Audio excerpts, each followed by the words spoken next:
มือนั้นเขาทำนะผมยังยิงค่านี่แหละ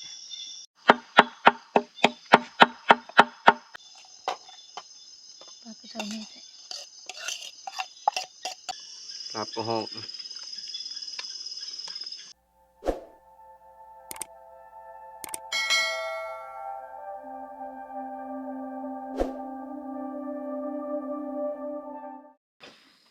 สบายดีพี่น้อง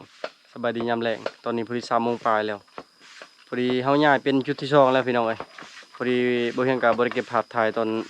เคลื่อนย้ายเครื่องของมันหลายอีหลีแล้วก็ขนเครื่องของมาพี่ลงมาแต่พุ่นตอนนี้ก็คือมาฮอดจุดนี้แล้วก็เตรียมปั่นข้าวปั่นน้ำแล้วก็สิพากันขึ้นไปกับบ่พางคันเจอแนวแบบว่ามันเหมาะสมแล้วก็สิได้นอนพุ่นคันบ่มีแบบบ่มีมักใหม่บ่มีหยังก็สิลงมานอนพี่จะได้ก็ไปลองไปลุ้นตอนแรงๆพี่น้องว่าสิมาหรือบ่ขึ้นไปทางพุ่นแหละพอแห้งอยู่เลยตามห้วยนี่น้ำบกแห้งมาแล้วนี่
กว่าสิขึ้นไปฮอดพุ่นก็พอแห้งแล้ว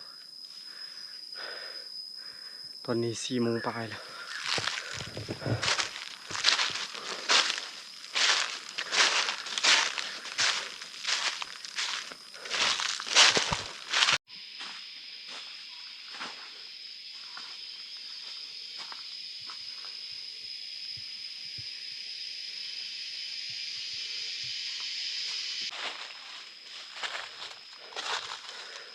เมื่อยดิปีนี้มะม่วงปลานะบ่มีมาก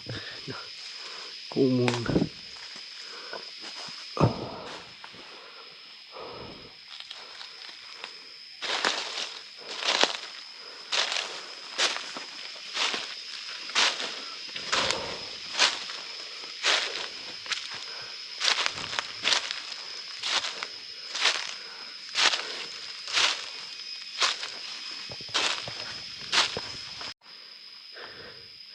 ผู้ฮอดปลายพุ่นแหละ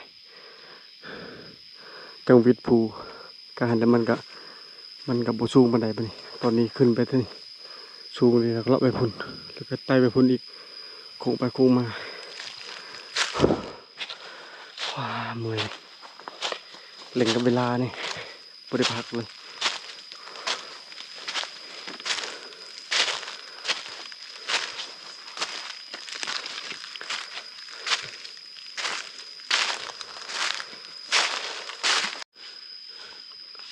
กุกนี่แหละข้อมอเขาตอนเขามาตอนจับอึ่งตอนนั้นบ่เห็นไดผู้อยู่ป่ายผู้ยิงตกมาพุ่นแต่นั้นก็บ่ได้มาประมาณเกือบเดือนแล้วเดือนปลายแล้วเพราะว่าแต่วันที่20ปลายมื้อนี้ก็สิเบิดเดือนเลยตอนนั้นเป็นเดือน5เข้ามาเดือน4อันนี้มันถ่ายเดือน5เลยขึ้นไปทางพุ่นแล้ว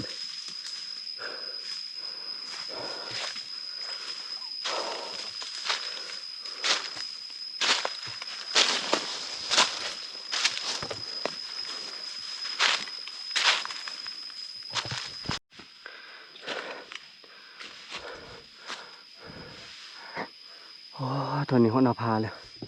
ขึ้นพุ่นเลยก็บ่ได้ต้องเลาะนี่ผู้เลาะพุ่นขึ้นไปห้วยเลาะห้วยขึ้นอีกอันนี้ยังบ่ทันครึ่งกับจุดหมายเฮาอยู่พี่นะถ้าบ่ได้มันลุบแห้งอะลิมันต้องใส่เหือใส่กำลังอะลิ แต่ว่าวันมื้อเช้านี้แม่นมาสบายแต่ว่าเขาเจ้าอยู่เท่านั้นเฮาก็บ่เสี่ยงเพราะว่าเสียงปืนน่ะจากไผลงไผเขาลงเขาเนี่ยคือสิบ่ลงดอกแต่ว่าย่านเขาลงเฮาหั่น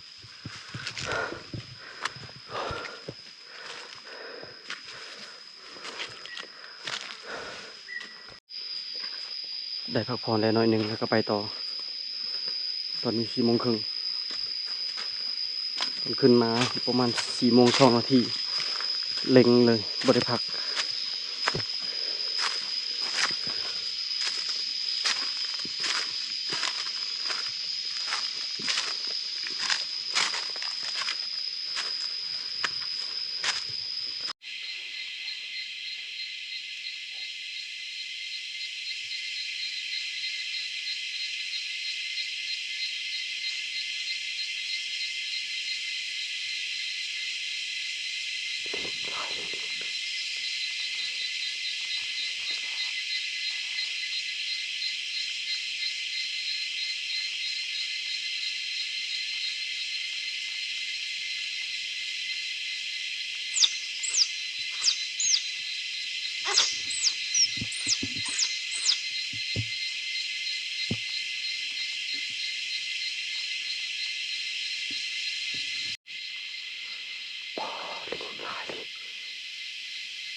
หมู่ปลา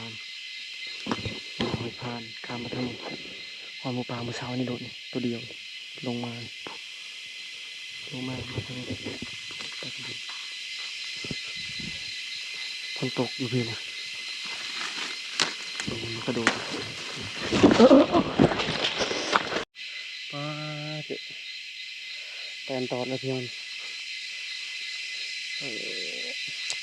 แตนเก็บกว่าตองเขาเสืออีกโอ้ยมีอยู่ในกุนะเห็นหอยนะฮะบริหักใหม่ไปตามเอาหัวหางมันเลยข้ามมาทางนี้คือเก่าเลยข้ามมาทางนี้คือเก่า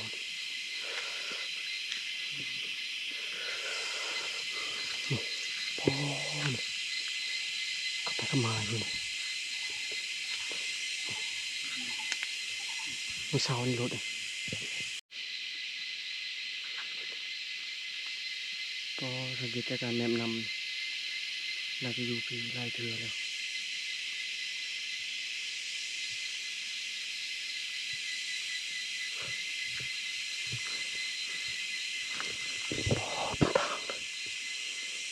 หลายดอกครับผม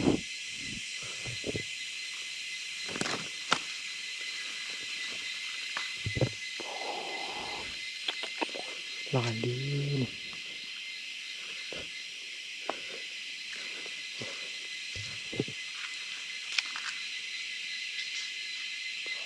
เม็ดผักอลินเมื่อเช้านี่รถเมื่อเช้านี้เรียกว่ามันเทียงลูกน้อยเลยลูกละบ่ซ้ำ2 นิ้วซ้ำ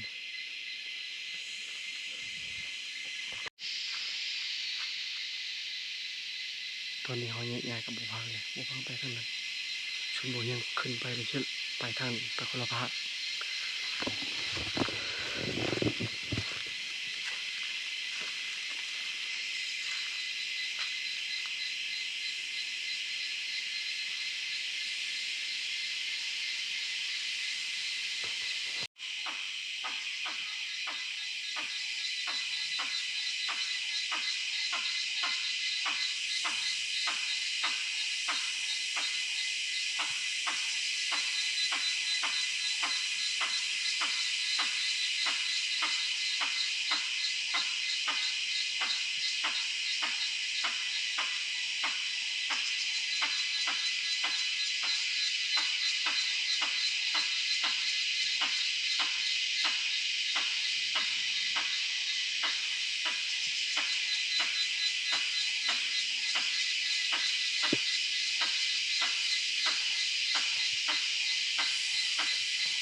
เดี๋ยวก็ออกแล้วออกไปขนาดเลย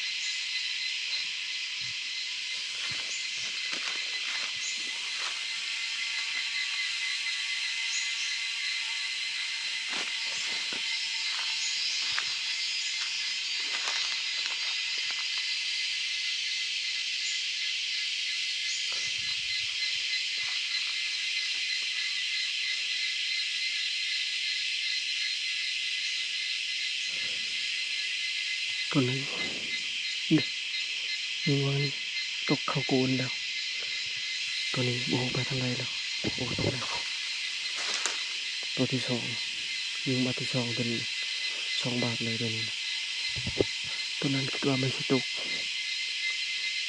บนละแลนคานเข้าโกนโอ้เสียดายตกยิงเลยเสียดายตัวนี้เข้าโกนในเรียบร้อยก็บอลเดียว3 ตัวเลยตัวนึงไปทั้งหมู่พังทั้งหมู่พังก็เห็ดละบาทหนึ่ง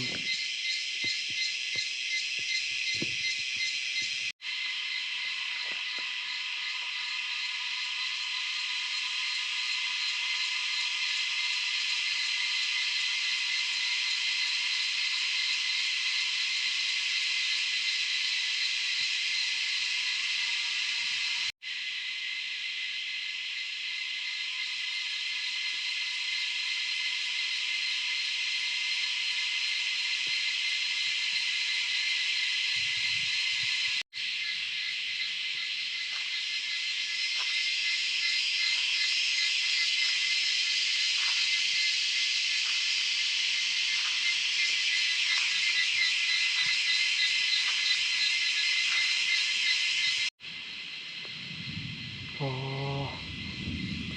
เสียงฝนตกมาแต่ทางบนฝนมาแล้ว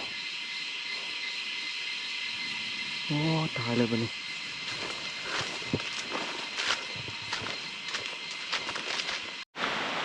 แล่นไปหาทำก่อนวันนี้ฝนตกทางฝนทางลมว้าฝนตกบางแหงพี่น้องเอ้ยแต่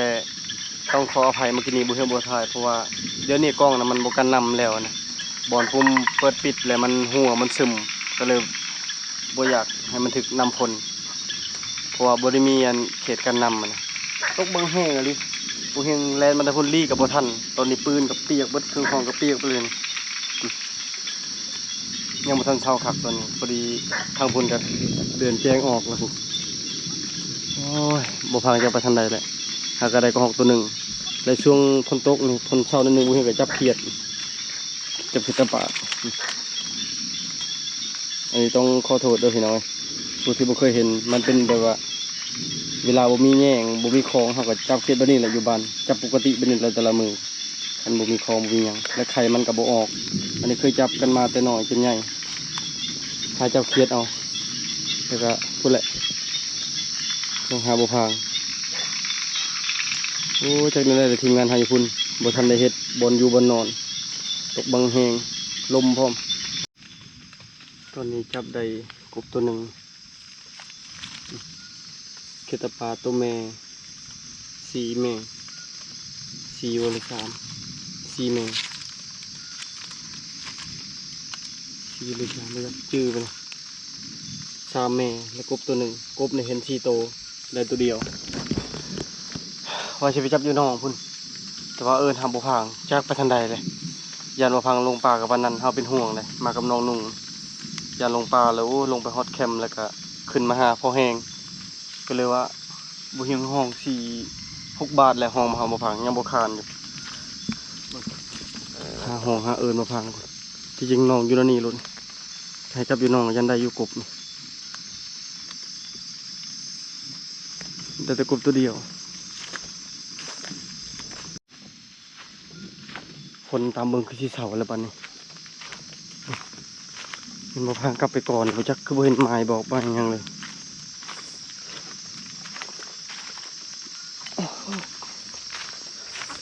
สการเนี่ยมอเจาะเลยแหละนี่ฝนตกแล้ว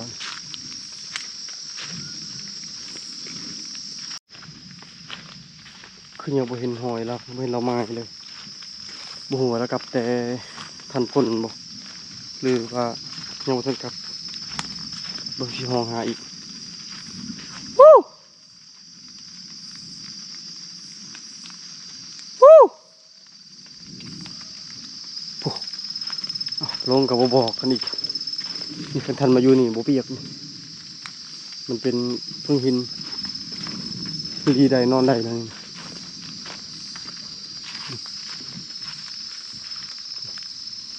โอ้กวางเติบอยู่เลยมาบ่ทันกินบ่พางลงก่อนแล้วบ่เฮียงแล้วเป็นห่วงน้องยันบ่พางลงป่าแต่บ่พางน่ะลงป่าบ่เฮียงแล้ว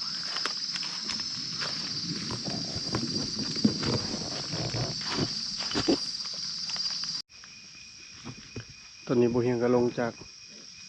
จุดสูงๆได้แล้วกูเดี๋ยวกูลงมาหดแถวหน้าผาเลยเดี๋ยวว่ายังขี่เลาะหน้าผาไปพูดอีกว่าบ่พางบ่ทากันเลยเสียงนี่ไปหน้าเรื่อยๆคันเกิดยังมาแล้วฝนตกซ้ำนี่เบิ่งดินก็เปียกเบิ่นมื่นก็มื่นนี่โอ้ตายดอกนานี่นะบ่พางคือเป็นคนนานี่วะ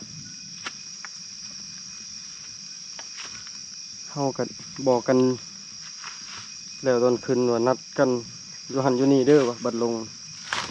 นี่ไปหน้าติ๊กๆเลยโอ้เป็นยังมาเนี่ยแล้วนี่ปุยไข่หูเป็นหอดเข็มเลยเดี๋ยวนี้ตอนนี้มาหอดหน้าผาลุมเลย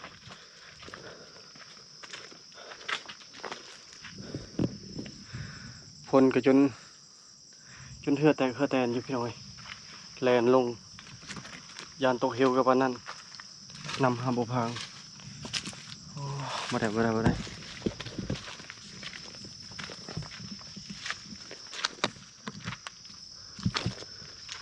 คือไปปะพัง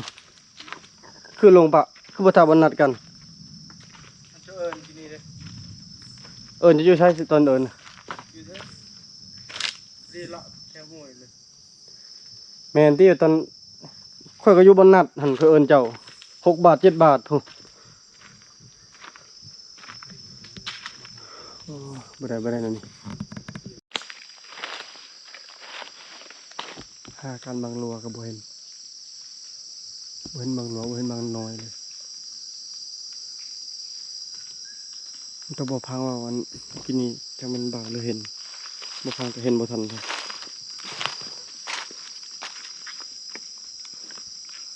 โอ้ยลงกับเป็นตะยานเลย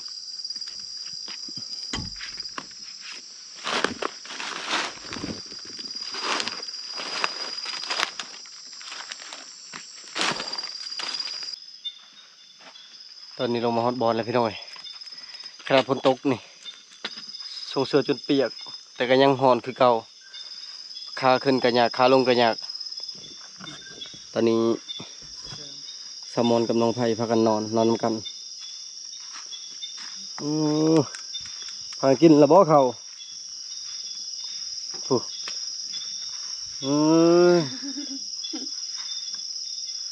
เอาประพัง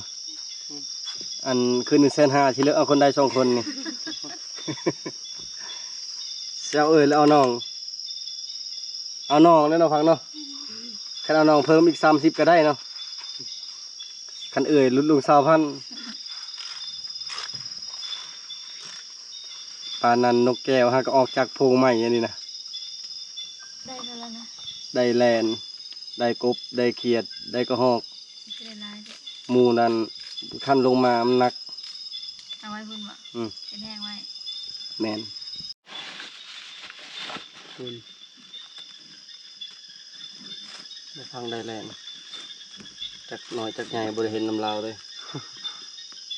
พอได้กินอยู่ปอ2 โลที่นี่2 โลผู้ใหญ่ยาลีหมดแล้วจะว่าจะกินแลนยิงแต่แลนคุณเกียดนะบงใช้ดินกันเลยยำเปื่อนนี่ห้อยใช่นี่ห้อยบนนี้ใส่เกียดได้กบเดี๋ยวแย่งบ่บ่ ยังเสียแล้วบ่ได้ซื้อ ใหญ่เนาะ ใหญ่เติบอยู่นั่น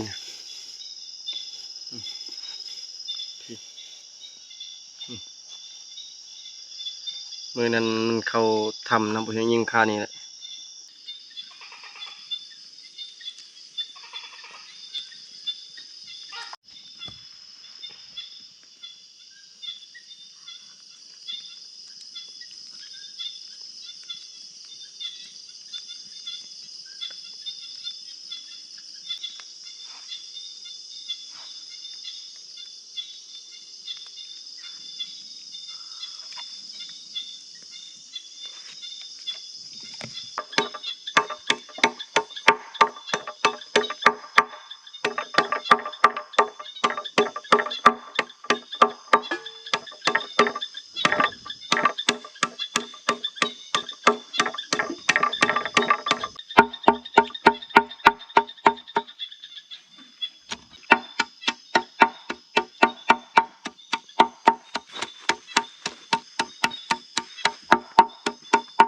โดนแล้วบ่ได้กินรับก็หอก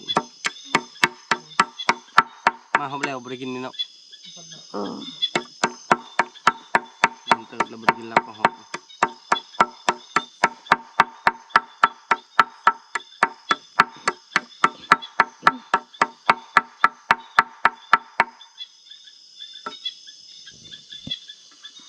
โอ้สามารอหมดแล้วนี่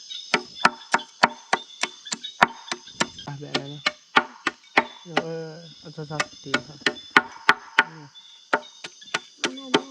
อืม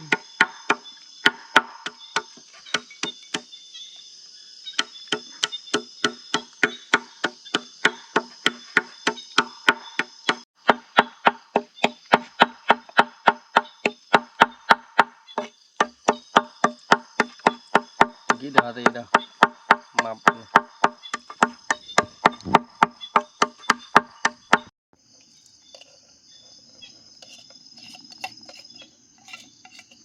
มอบหน้าที่ให้สมอนคือเก่า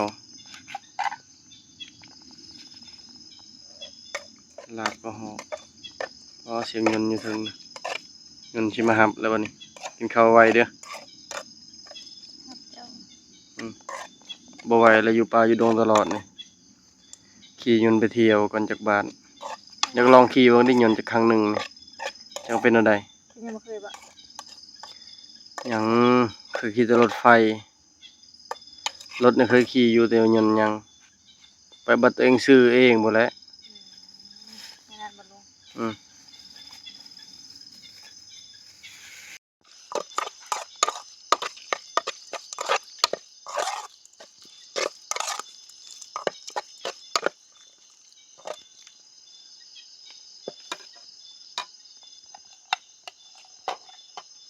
ปลาก็ใส่นี่ใส่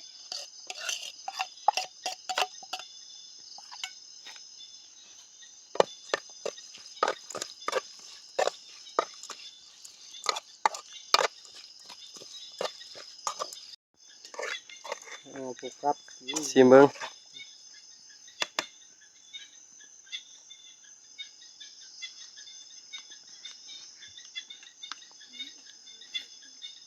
บ่คมบ่ได้เอาดีปลอมมาเป็นจังได๋ เป็นปลาบ่บ่ใส่กันนะ ยาละบ่ใช่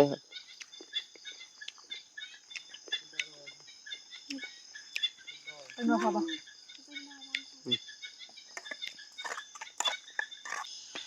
โอ้มันเป็นแรงแท้ครับ ก็น่าเสียงแหละ เสือโลบ่จอด เสียวเขาก็ดูสันหลังเลยโอ้ย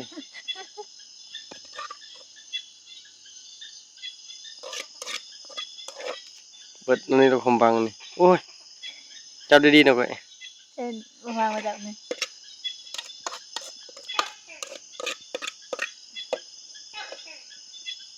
หูแล้วก็สินั่นแหละ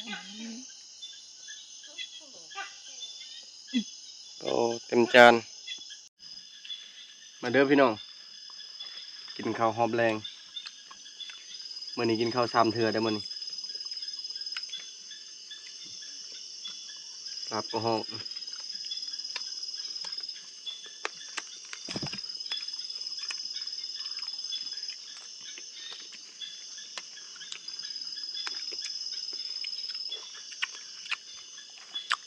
ว่าจะกิน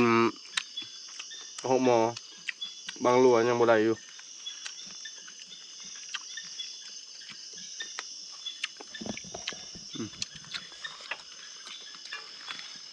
ผักกำ มาไม่กินข้าวน้ำกัน เลยกินแลนกันดึกแล้วเนาะ เลยกินมื้ออื่น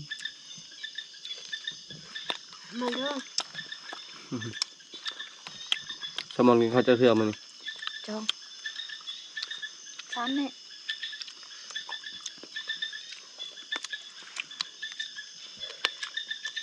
จุดตัวเขาแล้วนะ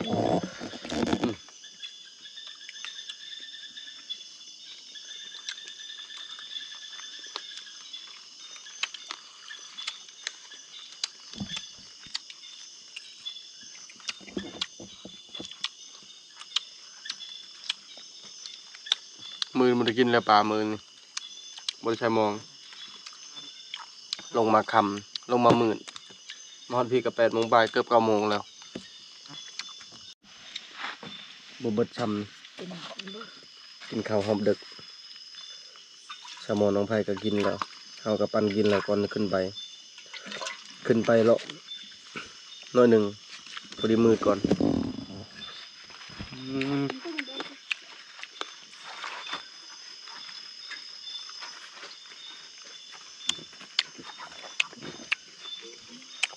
มืออื่นนี่บางทีขึ้นไปทางนั้นนะมืออื่นหันโมเมยพังเมืองอันนี้ยัง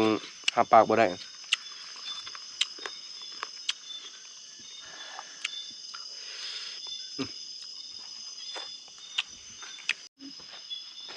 โหดดอก นอนเต้นแล้วไปต้นใส่เมียโอ้ตายแหละเดี๋ยวนี้สัวรีบพางนี่แห่งบ่มีอาการเข้านี่ต้นให้เมียดมอีกอย่าเฮ็ดแม่แบบสูตรข่อยนี่ ต้นแล้วก็โดนกันมันจะเบิดไวโอ้ยพากันนอนเต้นบ่เห็นนอนหั่นตอนนี้11 โมงปลายแล้ว23 โมง 43 นาที22 วิเตรียมเข้าบนอยู่บนนอนแล้วบัดนี้ เอาที่อามูดแล้วมาแล้วนะเป็นอย่างเพราะอามูดมีแฟน เอาพี่น้องเอ้ยลองรุ่นมื้ออื่นเช้าเป็นเอพิสุดท้ายบ่รู้ว่าสิมาหรือบ่มื้อนี้บ่เฮียงก็ได้เครียดพอได้มื้อฝากมื้ออื่นแล้วก็ได้กระหอกตัวหนึงเฮาก็กินลาบเรียบร้อยแล้วสำหรับคลิปนี้ขอจบไว้เพียงแค่นี้ก่อนเด้อพี่น้องถ้าติดตามในพี่หน้าพี่น้องเอ้ยบาย